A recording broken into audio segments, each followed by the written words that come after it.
1, 2, 3, 4, 5. Hey guys, welcome to Monday night beer together with. Welcome to. We did it again. All right. We're gonna learn. We're gonna learn eventually. We will figure this out eventually. Yeah. We're still working on it. Hope everyone had a good weekend. Does everybody have a beer? It is Monday after all. Yeah. What are you guys drinking? So I'm finishing up a Stomping Ground Pale Ale, and then we've got a Fixation IPA to follow it up with. Hey! Nice. I thought this was the Tiger King recap show. Hey guys, this is Casey. Casey Wall he's my boyfriend, but also chef owner of Bar Liberty, Capitano, Falco, and Above Board. So he's come to chat with us tonight about what we've got in our pantries for those of us that hoarded even just a little bit, or some of that stuff in your pantry that you might have to get rid of because you don't feel like going back out to the store again. Yeah. I Lindsay, feel that. Do you have some shit in your pantry? Well, I think like my partner Nick is a bean hoarder. And this is before COVID. Like dry beans or canned beans? Canned beans. Why? He loves beans. but surely by now you would know what to do with them. No, he eats like regularly. He eats like 3 to 4, 5 cans of beans a week. What? Well, because he makes his food, he does meal prep and he takes bean stuff to work. So he's been hoarding beans forever. But the other day when he went to the shop and they were like, you can only have 2 cans of beans, that's when it really hit him that we were in a shortage. Everything was fine until they limited his beans. I am so confused. Yeah. Why someone would willingly eat 5 cans of beans a week? Casey, I will send you a picture of our cupboard because we have so many beans of all kinds, all different mixes, kidney beans, black beans. Maybe you can show him how to cook some beans. I made chili Sunday. With real beans or canned beans? Canned beans. All right, so you didn't make chili. Okay. I have all these canned beans, all right? I gotta use them. So I'm ready. I'm ready to be taught, Casey. I think you have some ideas of shit to do with beans. All right, so just reading what you guys have. We've got toilet paper parm, and I mean, you can. Yeah, Jed. Sure, I can tell you how to crumb toilet paper if that's how you want to go out with it. Oh my God! Can we get a demonstration of Casey crumbing toilet paper? That'd be like an $85 main. A what? Right now it would be, yeah. Amanda, why the hell do you have barbecue sauce? Whoa, no, don't. Yeah. From 2017 in your fridge. Why do you have so much stuff that's out of date in our fridge? Cream cheese. Yeah, I have a bad habit of that. And today, something that expired in 2016. That she it was rancid holy basil leaves, and she was like, I think they're fine, and I was like, they're not. I dry retched when I opened the jar. And that's where we're at. Did you use them in something? No, we threw it away. Not for at least 5 years. I think they moved into this apartment with us. Yeah, so here's the thing, right? Chefs don't cook at home, so it's... Some do. You don't. So whatever's in there, it's just up to me to manage. But now that he's been spending more time at home, we gotta deal with what's in the cupboard, and it's a scary, scary time. All right. So we've got a few things. We asked around the other day, asked around some of our friends and said, what do you have in your pantry? What do we need to figure out how to use it? But not only just use it, but make it delicious. Are you ready to share some tips with us? Yeah. Well, one big one was canned chickpeas. So many chickpeas. Everyone, we got a lot. I think that got submitted like 20 times. Yeah. I mean, the obvious I don't know why thing people keep buying things they don't know how to cook. That's the thing I don't understand. And I mean, there's this whole thing called Google. So if you have a whole pantry full of things, you can just type in how to cook with canned chickpeas and something will come up, I'm sure. Yeah, cool. Casey, I like that you're just like, I don't need to be here. Just Google it. Yeah.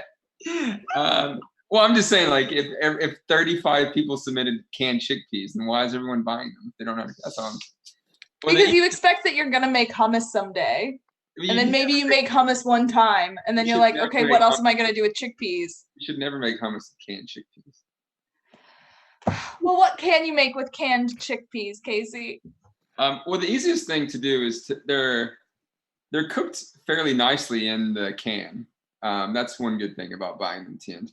You can't impart really any flavors with them as you could like a dry chickpea when you simmer them to cook them. The easiest kind of fun thing to do, which kills two birds with one stone, is to like shallow fry them in oil until they get really crispy on the outside and they're like fluffy in the middle. So they become, you'd want to get a little bit of oil over like medium heat and then just cook them in the oil until they get completely crispy. Just like a little bar snack. And then like in your cupboard of like 17 million spices that everyone has, you can take anything you want to season them that you like. Smoked paprika and salt is a simple one that'd be nice. You could add lemon zest to that, or you could go like if you have a lot of ground cumin or something like you can make a cumin salt. You just like take any spice that you like the flavor of, mix it with salt, and then put it on the fried chickpeas. It's so malleable. It's whatever, you know. And you could even, I'm sure Tiff could give you some nerdy beer recommendations to go with different spices. And if you're whatever you're drinking the night, that's a super quick. You could have a nice something that's I think nicer to eat than like nuts or potato chips. Mm-hmm. You could have them done in under 8 minutes. Even the worst of cooks could do this. It's literally like drain the chickpeas and dry them off on like a paper towel so they're not too wet, and then fry them in oil. And you get this like really fluffy, crispy chickpea snack that's seasoned to your liking. What's the best kind of oil for that? Ooh. You would want to use a neutral oil like grapeseed oil or rice bran oil. Yeah. I mean, you can use veg oil too. A lot of people have that. I'm not the biggest fan of vegetable oil. But you wouldn't really want to use extra virgin. It has like a lower smoke point than the other oils, so they can get a little bit hotter. Yeah. Man just asked, would you bother shelling the chickpeas before you do that? No, don't do that because the outside, that's the bit that gets super crispy, and so you want that for the texture. That's you wouldn't do anything to them out of the can. You just literally just drain them off, and just dry them lightly. So basically, add a little bit of spice to this, and it's kind of the perfect beer snack, and you're getting rid of some cans out of your cupboard. Yeah, like one can of chickpeas is definitely enough snack for 2 or 3 people. I mean, depending on how much food you want to eat. But Jed asked, do you use a stainless steel pan for that? Yeah, I mean, I would say use stainless steel for everything. Unless I'm cooking. And Tiff finally learned how to use a pan just last week or 2 weeks ago, 3 weeks ago maybe. She finally got it down.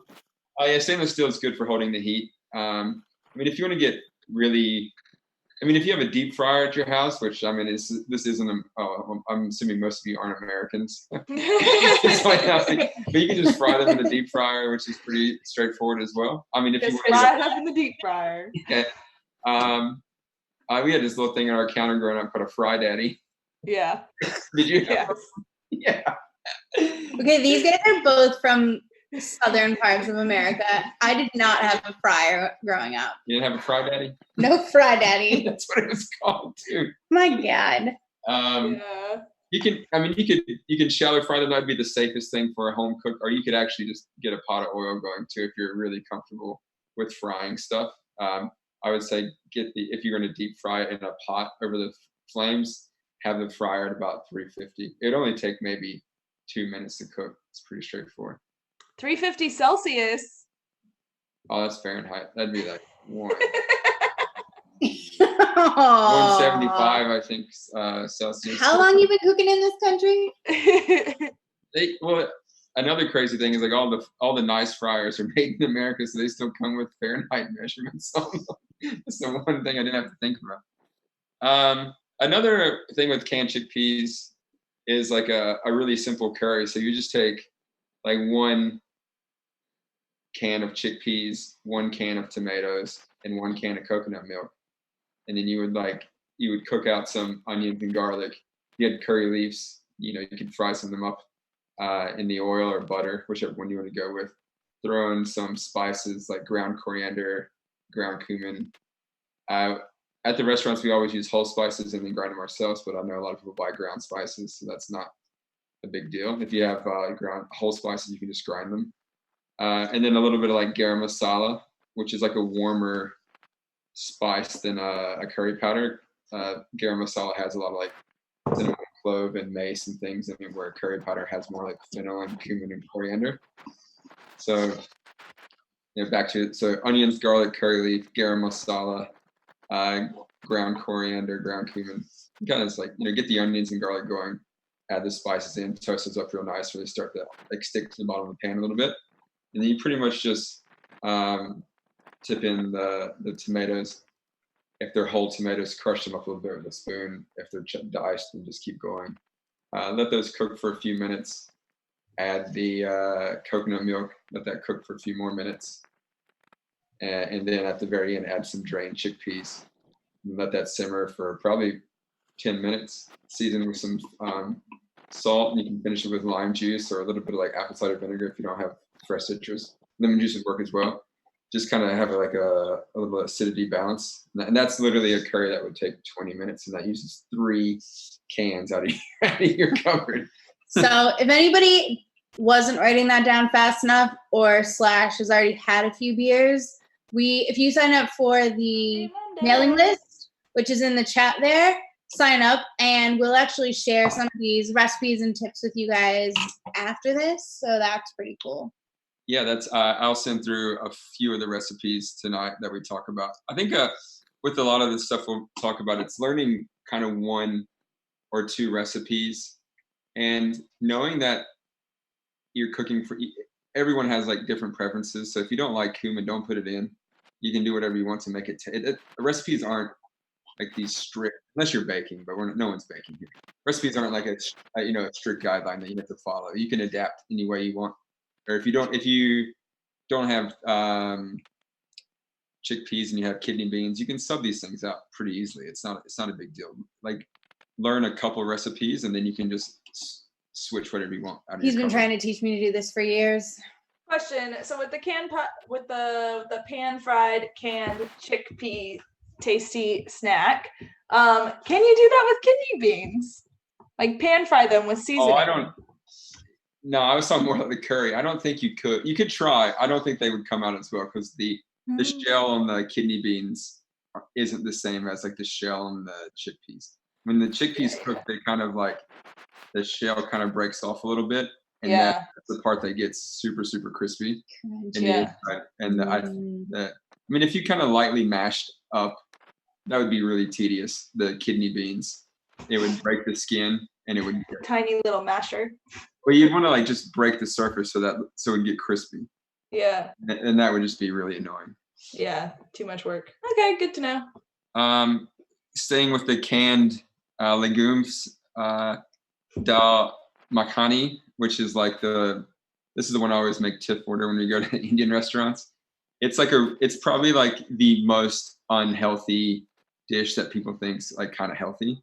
And you normally use like lentils or something to make this, but I think in the context of cooking with tinned legumes, you can use whatever you want: chickpeas, canned lentils, or even dry lentils. They cook pretty quick.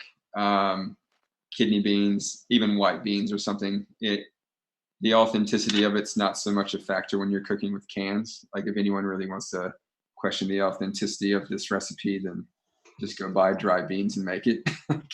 There's no reason to get up in arms about it. But that's pretty much kind of the same method as the tomato and coconut and curry chickpeas. But you would cook out the onions and garlic in your spice base, in a lot of butter, in a truckload of butter, and then you would add like tomato puree. Are you dancing? Not that much butter. Like a lot of butter. Like a block of butter. Yeah, a whole stick, if you will. Stick of butter. 114 grams, they say in America. You take. I'm so used to Australian sticks now. I'm like 250 grams.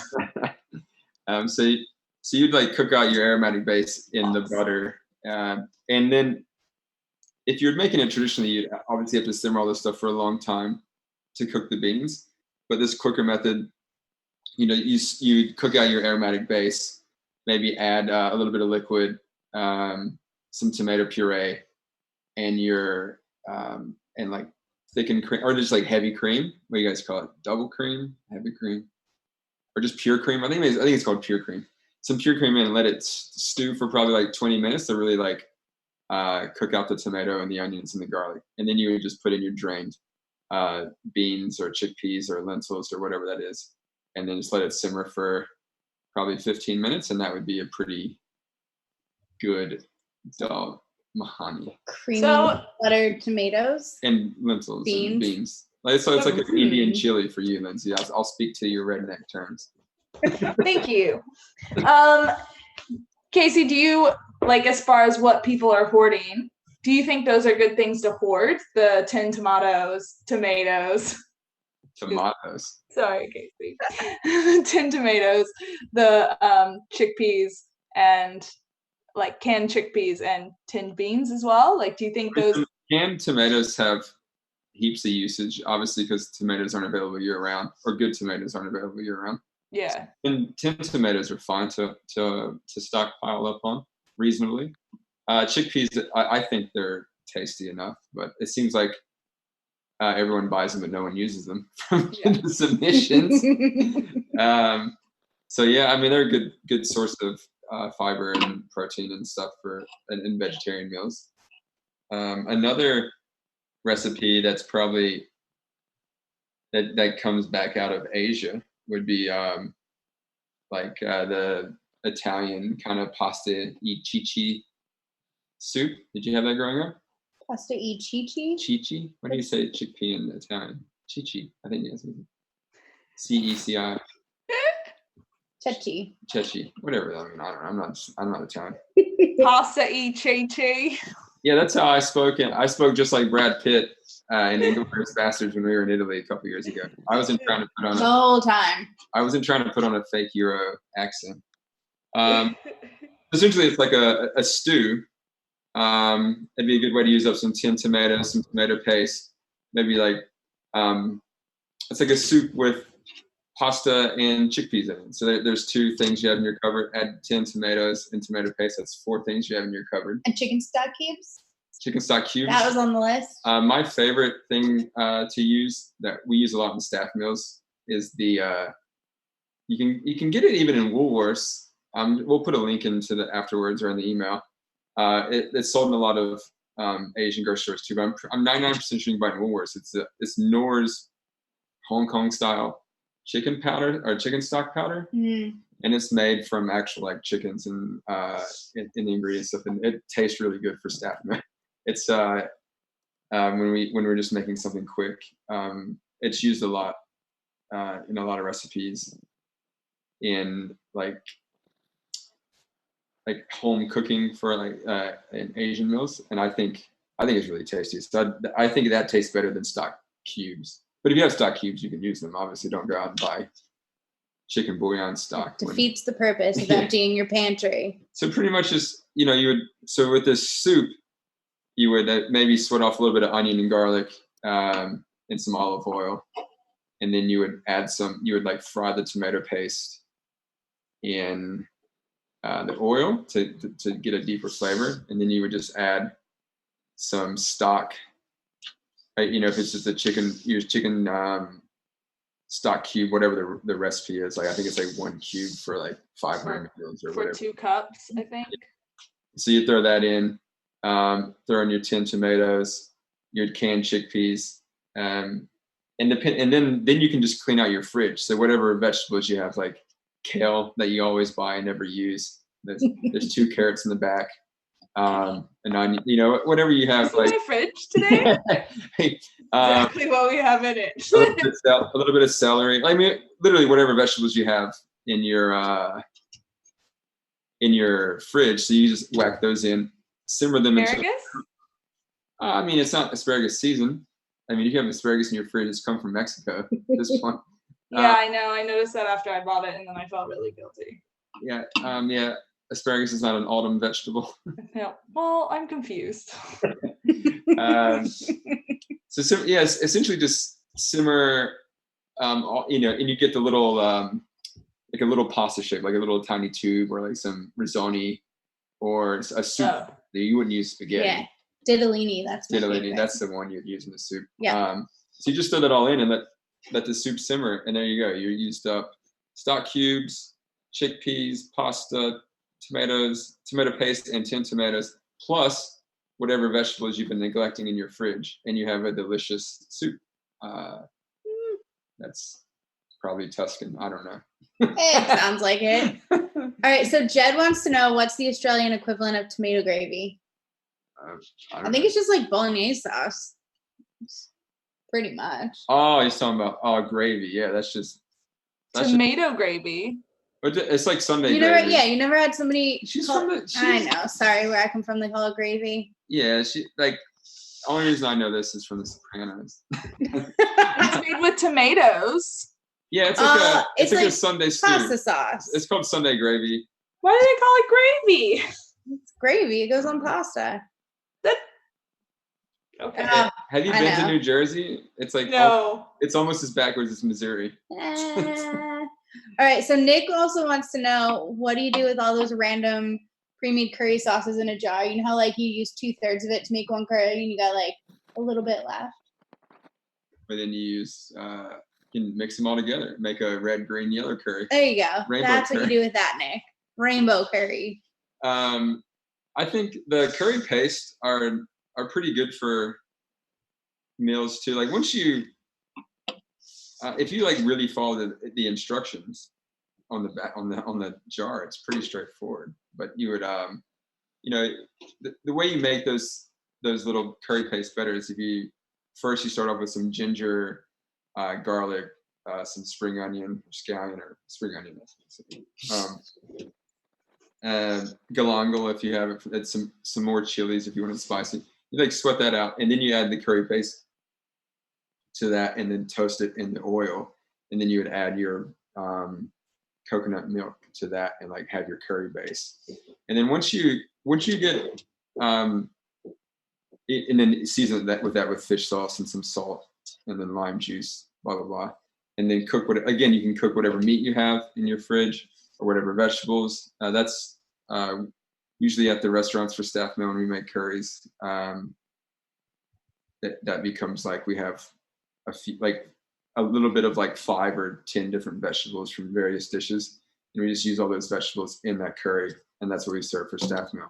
That's like what you can do. Like that's what I was kind of saying earlier, is like once you learn a few like basic recipes and it's super adaptable, you don't have to make the same thing every time. Like in the summer, you can use tomatoes in your curry, and then in the winter you use like pumpkin and kale.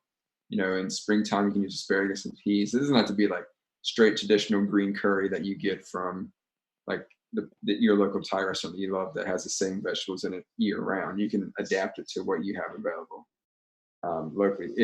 But they take those extra steps to like add more base to the curry paste, like the ginger, garlic, and scallion, or some spring onion. Sorry.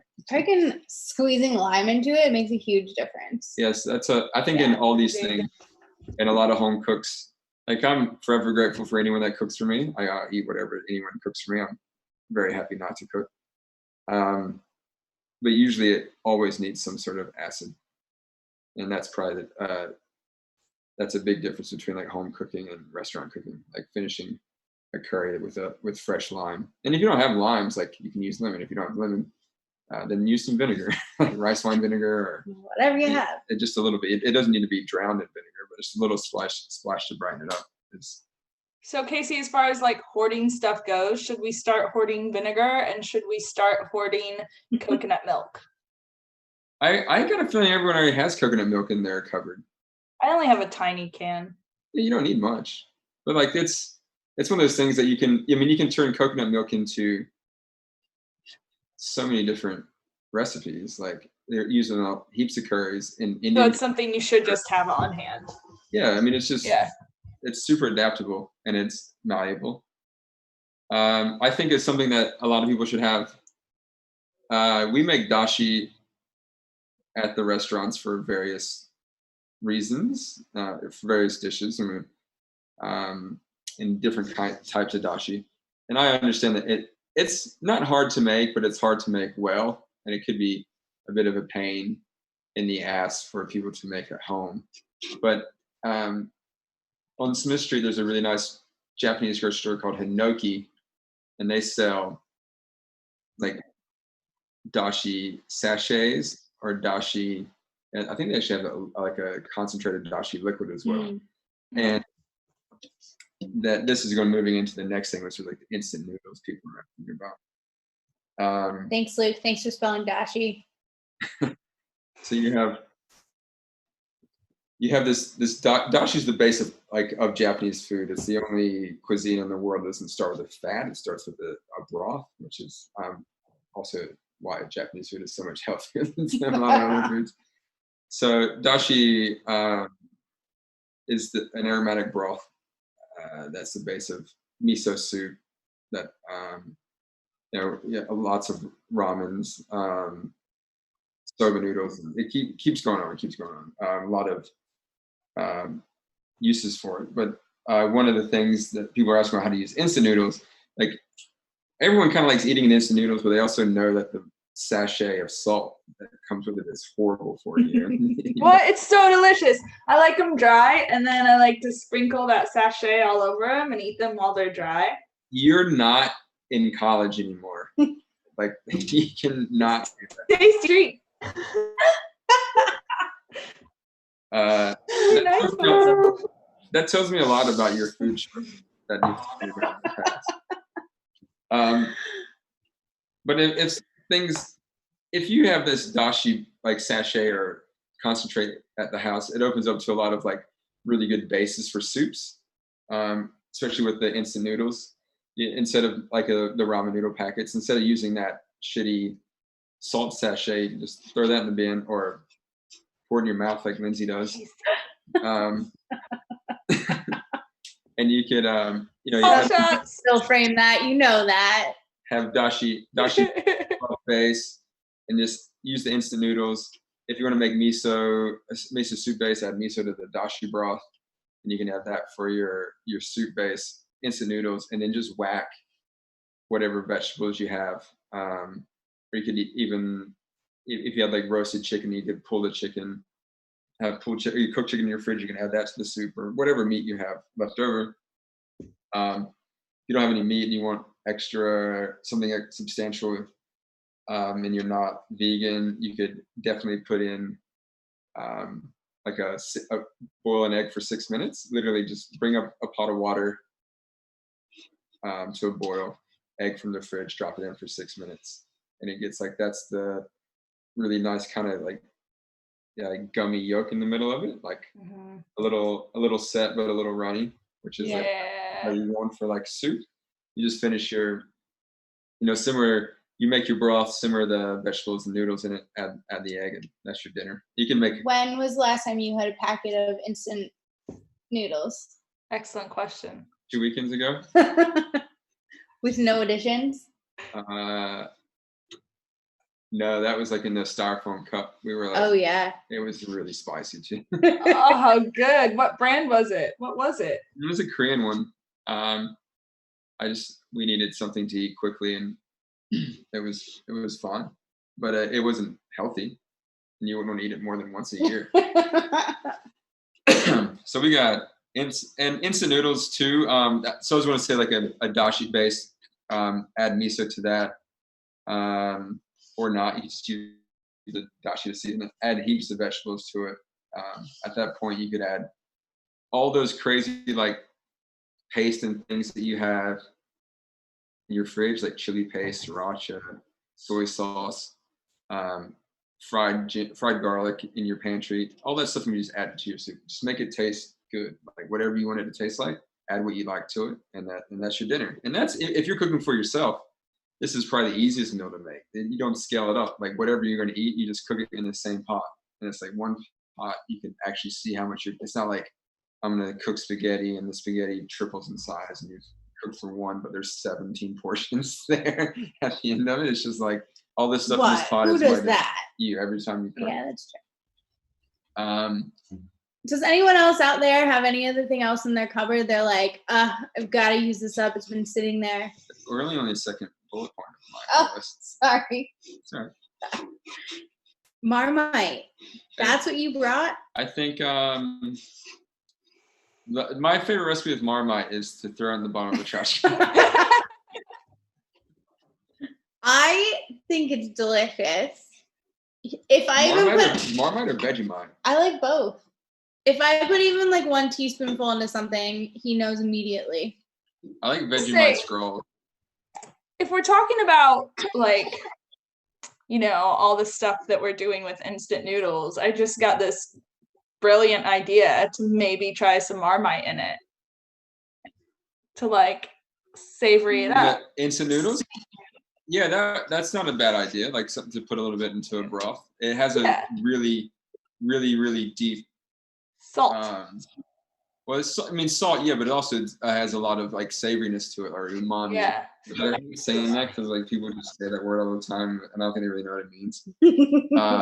Or they try to sound fancy. But yeah, Vegemite Marmite would add a really nice depth, and a lot of people use it in braises, and even in America, like people who would never eat Vegemite will have some, and like at high end. I'm talking about like 2-3 Michelin restaurants, like classic French places, put a little bit of Vegemite into braises because of the savoriness to it. That makes sense. Another thing with the instant noodles you can do are stir fries. Like literally just cook the noodle, and then any sauce you could like cook up this whole, again, go back to the base of the ginger, garlic, and then spring onion. Saute that off. Add some pork mince. You could add chili oil, soy sauce, peanut butter to it as well, hoisin. And then you just chuck the noodles in, stir fry it, cook it, and there's your dinner. It's a pretty straightforward. That's kind of like if you get like the Szechuan chili paste or chili oil and peanut butter. Yeah, I think it's crazy that people here don't keep peanut butter in their pantry all the time. That's true. But we have at least 4 jars all the time. You can kind of make this like, this is not a cry of authenticity, but if you wanted to like make a very quick, like kind of like Dan style noodle with instant noodles, I mean, you can do that. That would be with just some peanut butter? Not just peanut butter, like all the things I said and peanut butter. I'll give you the recipe. Like pork mince, chili paste. We have like 5 jars of peanut butter. So Dave's asking what's our go-to peanut butter, because I feel like you have one, he has one, and I have one. One for Australia or one for the States? Both. I'll be careful what you say about the States, though. I'll judge you pretty hard. Oh, I judge myself. What's your Peter Pan reduced fat creamy for the States? Oh, Lindsay. It's so sugary. Ew. Jif, only crunchy Jif and only crunchy Jif. Yeah, crunchy Jif is good. And then the Reese's peanut butter is really good. Okay, wait, here, like we usually have like Fix and Fog, the New Zealand one. For this recipe, you'd want to use like a Pix. Ooh, Fix and Fog though, their spicy one, that shit's good. Smoke and Fire. That's a good one. So I would work in this recipe for sure. I use Neighbor's dark roasted here.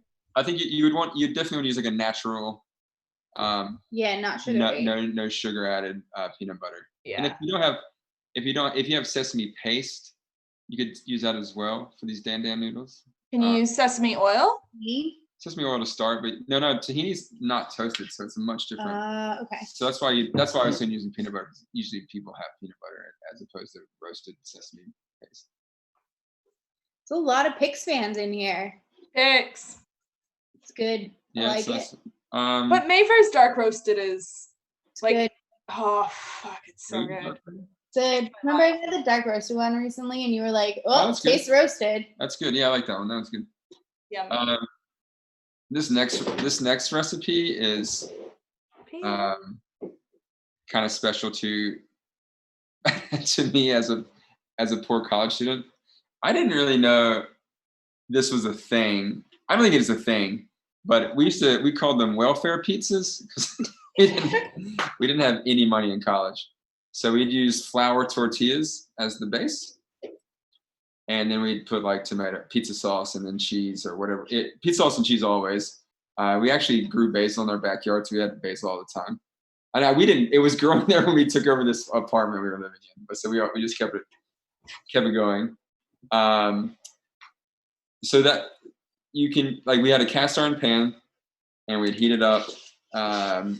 Get the tortilla in it, put the pizza sauce and the cheese on it, and then put it in the oven and bake it for about 5 minutes, and you get a really nice crispy pizza without all the work of making a dough. It has to be flour tortillas. Can't be.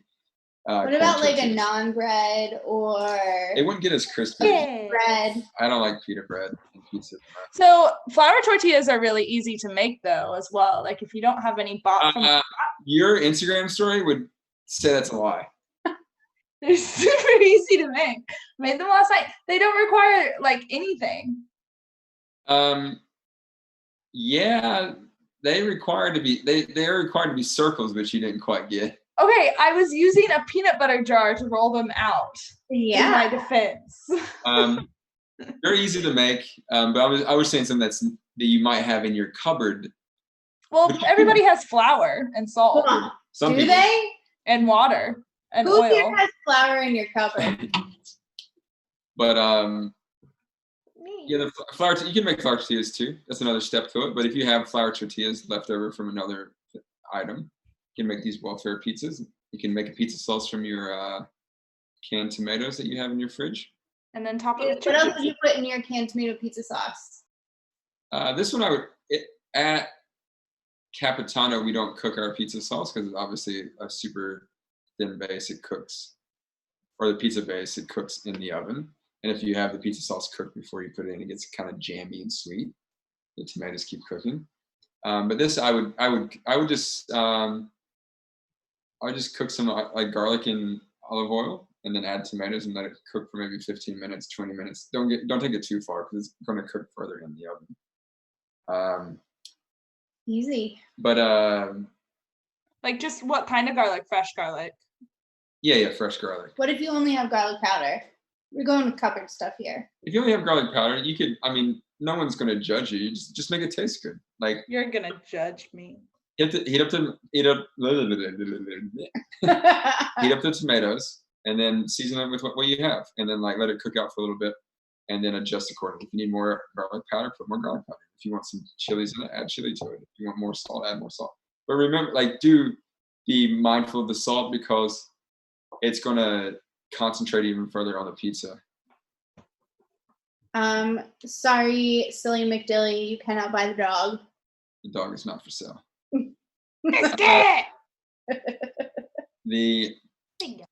I just put that on there because it's funny because this was so similar to the style of pizza in America called bar pizza. Did you ever have a bar pizza? Yeah.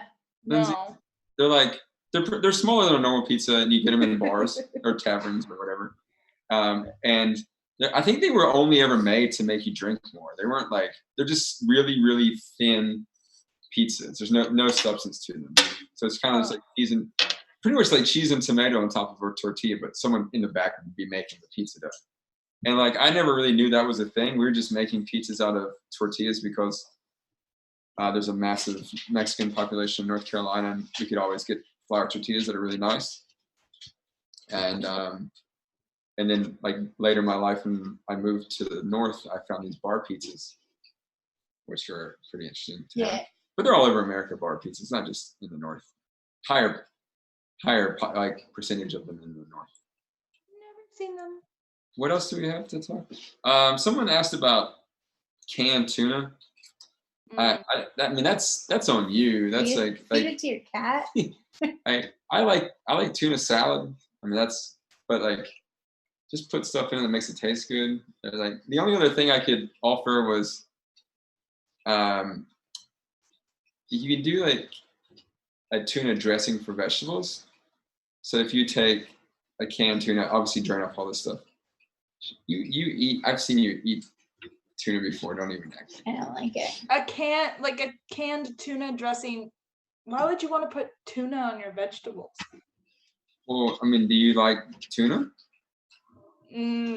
Sometimes in a salad, tuna salad. Yeah, so it's like a tuna salad, but it's just a dressing.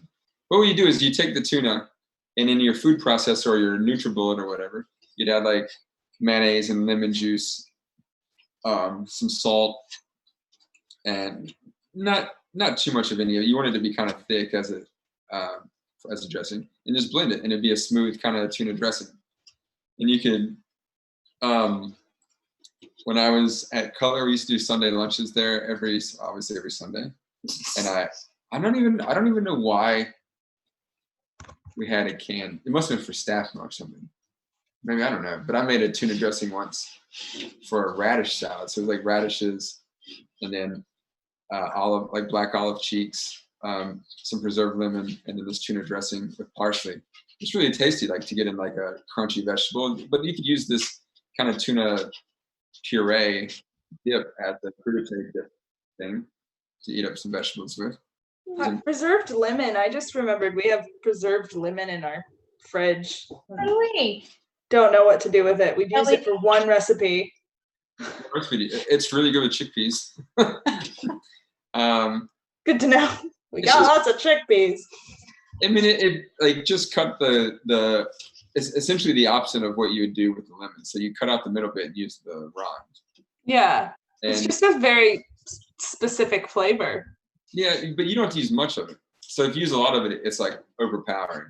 But say like if you wanted to use up one little like quarter of a lemon or eighth of a lemon, whoever made them, how they cut them, like cut it out and then chop it up and put it in a marinade for chicken, or use it in a salad dressing for a salad, or it's just there to use like a salty, citrusy flavor. You don't have to use much of it, or it'll take over.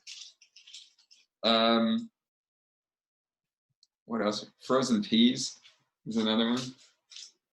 Frozen peas go in everything. Yeah, you can like use your leftover rice. In the simplest of things, you just throw them in your curries you're making at the end. They don't take long. Or any of the soups, right? Yeah, any of the soups. There's one here I had was a pea soup that super simple. See, onion, garlic base.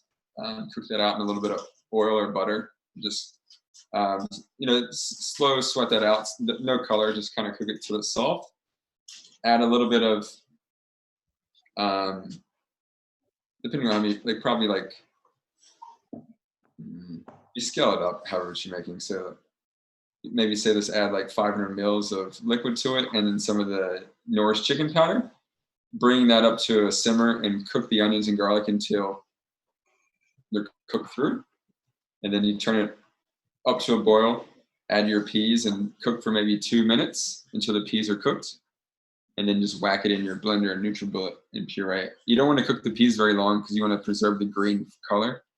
Well, you do in a restaurant. You don't want to serve like an army green pea soup to someone. So in a restaurant, you want to like cook the peas for as little as possible until they're cooked, and then puree it, and it'll make it green. And then pretty much serve it and eat it. Like, what beer would you pair with something like that? Pea soup? Yeah. Yep. I don't know. I'd rather not drink. I don't know. I think like a hoppy pilsner would be. Yeah, I mean, hoppy pilsner goes with most things. With a pea soup. Yeah. What would you go, Lindsay? I don't know. I really hate peas. Yeah. I think for the tuna, for any of the tuna stuff, I'm looking at like an American wheat. Ooh, yeah. I can see that with like a radishy tuna. Yeah, because you want something like quite bready, but a little bit crisp. When all this is over, I'll make you a tuna and radish salad, and you'll be like, all right, you're right. But you can't come over for another 6 months. Pea soup, though. What do we What do we pair with pea soup? Hefeweizen. Chad's saying, how about a gosa? I can see that. A little sour hit. Yeah, that'd be good. Yeah. Amanda says, don't pair beer with a soup. Ew. That's what I said. I'm with you, Amanda. That's just a very simple soup that you could have ready. And honestly, like you would, to be honest, you don't even have to puree it. You could leave the peas whole and just eat it like that. But the thing is, you want to simmer the onions and garlic until they're soft. You don't have like crunchy, half-cooked onions. Which goes across the curries and the soup and the stir fries. Pretty much start everything with onions. Always have onions. Always have the fancy chicken stock cubes. Not cubes, it's actually powder. Powder. It's like, I think it's $17 for a kilo. So it's you need to buy it with a kilo at a time? I mean, if you use it a lot, but like, I mean, I think it comes, I think that's the price of. I mean, we are in the hoarding, everybody's hoarding stuff right now, so might as well buy it a kilo at a time. Don't be cut out without a kilo of chicken stock. We have duck stock in our fridge right now. Like, yeah, we do. I like, if you can make your own stocks, you have the leftover ball and stuff, I would advise it. But I mean, if you can't, there's no reason to just use, there's nicer powders and things out there than, and there's obviously really cheap, shitty ones too that have like fake chicken flavor in them. But this Knorr's Hong Kong style chicken powder actually has, I think chicken's the first ingredient. Weird. Probably should be. It's like dehydrated stuff inside. Weird. What do you think chicken salt is? Well, that's fake chicken. Chicken salt has no chicken in it. Everyone knows chicken salt has no chicken in it. Not. Definitely not. Come on. What's your favorite beer to have with curry? What kind of curry? I don't know. How about like chickpea, tomato, and coconut? Yeah. Mm-hmm. What are we doing with that? Beer wise, I don't know. I didn't have one of these. Fixation. I mean, an IPA and an Indian curry is kind of like the classic combination. I know. I just don't go past a classic. I'd Saison it. Saison's always good with food. I think. What a cop out! I know. But like every time I hear curry, I'm like, just Saison all day long. Oh yeah. Another thing with frozen peas is you can take. This would be either as a. I mean, you could eat enough of them; it'd be a main, or they could be like a side dish to like, some grilled meat or whatever. Yeah, again, onion, garlic, bacon. You cook your bacon out. Bacon. Or guanciale. See, Hendo, everything goes with bacon. So you cook the bacon out, rinse out some of the fat. And this is something, I mean, Tiff and I usually don't eat much meat at the house at all. Like it's usually just vegetables. Or we have like a little bit of bacon or ham as a base to something. But bacon, cook it out so it's like crispy, add the onion and garlic, cook that in the fat.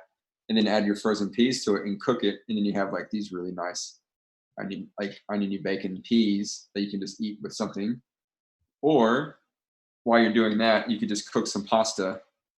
And then, when you have the peas ready, add a little bit of the pasta water, pasta to it and butter. And then just mix it all together. And you have a pea pasta? Bacon and pea pasta. Bacon and pea pasta. Ooh. Oh, I thought you hated peas. Actually, that sounds decent. Oh, all right. Well, probably only have time to talk about like one more thing. If you get, you can feed any Southern girl if you just had bacon or ranch dressing. It's not butter. Lots of butter. Yeah.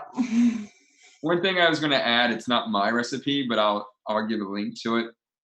A few years ago in New York Times, Mark Bittman put up a recipe for fried pizza. And this is the issue with people making pizza at home. It's really hard to make good dough, and it's really hard to shape pizza. So everyone's homemade pizza usually is like really bready and like a dense cake almost because it's not stretched enough. Stretching pizza is the hardest thing I've ever done in a kitchen. There's like more technical things I've done in high-end restaurants, but like shaping a pizza and making 200 pizzas a night, all the same, is super hard. This recipe is a pretty straightforward dough. And what you do is you get your oven preheated, you have your pizza sauce warm, And you make this, and this is also another way to use up whatever's in your fridge or in your pantry or whatever you have. You can put whatever you want on top of it. But you're making a pizza, right? So you start cooking the dough that you've kind of just lightly worked out into a circle into a pan. And then you toast once, you brown one side of it, flip it over, brown the other side, it kind of puffs up. And then you add, don't brown the bottom too much, just a little bit. This is all in the recipe. And then you add tomato sauce to it, cheese, and if you want some of your salamis or anything like that onto it, and you throw it into a hot oven, and it finishes cooking the base. And the bottom, it's like a fried pizza. It's really tasty. And when it comes out, you can add more cheese to it, or always more cheese. Put some rocket on top of it, some ham, like some prosciutto on top of this pizza. Ramen noodles. I wouldn't do that. Disgusting. Some mozzarella. Like that's another. So disappointed in you. Salt packet, ramen noodle seasoning packet. But it's a really straightforward, easy way to use up flour in a fun way. And then if you have like kids or, you can just have the dough ready and the kids can tell you whatever they want on their pizza. So you can make a little pizza for the kids and a bigger pizza for the parents, or if you were like my family, you make huge pizzas for the kids and little pizzas for the parents. There you go, Begsy. One thing for the kids: fried pizza. All those curries would be great for kids, like vegetable soups and things. Especially if you don't go spicy. Yeah, that's keep it easy, delicious. There's none of these recipes have to be spicy if you don't like spice, like chili spice, not spice. Yeah, of course. They'd be pretty bad without spices. And you could use the curry leftovers and put that on pizza. You could. Yeah. And that's how we get butter chicken pies in this country. Leftover pea soup on pizza. Might I do that? Yeah, okay. I'll go for that. Bacon on pizza would be delicious. Yeah. Oh, yeah. Yeah. Yeah. Pea and bacon pasta on pizza. That's so Aussie. Nope. All right.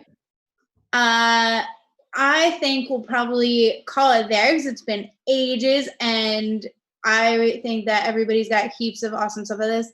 Jed, what are you saying? You've got blocks of Kraft cheese? Oh, no. Oh, man. That's breakfast, Jed. You just... That's no. Slice them off and eat it up. I'm with you there. Just eat it. Don't let her lie to you. She always buys Kraft singles and has them in the fridge. Wait, how did he get blocks of Kraft cheese in Australia? I don't think you can. Oh. No. All right. I brought Velveeta back from South America once. Because why not? So just to pull things back around, if you guys want some of these recipes, sign up to the mailing list and Casey will hand them over and share them with everybody. If you want to ask any questions, Casey is Rockwell and Sons on Instagram and Twitter. And you can always find Lindsay and I at our usual Beer Girl Bites and talk beardy to me. Oh, Jesus, we're not going to spell it out again. But definitely sign up for the mailing list. Find us if you've got more questions. If you guys are in Melbourne, Capitano, Casey's pizza restaurant, is open and doing takeaway every night. And they've got some frozen pizzas to take home, which are pretty awesome. Surprisingly works out like almost as good as having it in the restaurant. And then also Falco, the bakery, is open every day to pick up your bread and coffee and some wine and beers. And miso peanut butter cookies. Yeah, peanut butter miso cookies, which my mom keeps asking Casey for the recipe. He's not even sharing it with her. They're so fucking good. I just want to end it with Carol Baskin definitely killed her husband. If you haven't finished Tiger King yet. First of all, I'm only on episode 2. Thank you for telling me who ended up dying. Casey! To finish Tiger King. No, that's not ruining the end of Tiger King for anyone. Thanks for joining us. This week we've got Ian McNally joining us with some comedy. Lindsay and I will be back awesome. With New Zealand's own Andrew Childs from Behemoth/Chur. And I think Friday we're all going to get together and have some beers, and we're putting some more cool stuff together. So again, sign up for the mailing list and you'll get everything in your inbox. Cool. Thanks, guys. See ya. Bye, guys. Cheers.